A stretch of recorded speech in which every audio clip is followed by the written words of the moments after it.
Punong-puno ng aksyon ng schedule ng Philippine National Athletes para sa susunod na taon. Kaya naman, nangako si Philippine Olympic Committee President Abraham Bambol Tolentino na tututukan niya ang kanyang katanggapan ang pagsuporta sa mga ito. Yan ang ulat ng aking katabi at ang teammate ko na si Rafael Bandairel.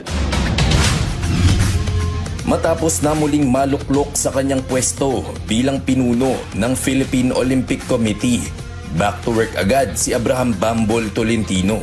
Yan ay dahil napakaraming international competitions ang lalahukan ng Pilipinas sa ilalim ng kanyang susunod na termino.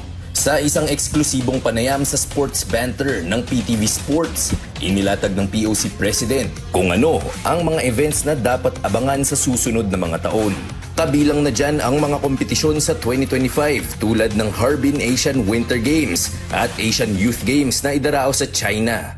Kasama rin ang Olympic Esports Series sa Saudi Arabia, Southeast Asian Games sa Thailand, at ang posibleng pagdaos ng napospone na Asian Indoor and Martial Arts Games o AIMAG sa Saudi Arabia rin. Kaya by January, let's roll our sleeves and first order business, focus on those international competitions.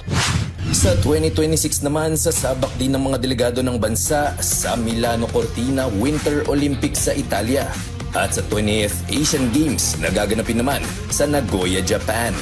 Pangako ni Tolentino sa mga pinuno ng National Sports Associations ng bansa, pakaiingatan niya ang tiwalang ibinigay sa kanya bilang pinuno ng POC.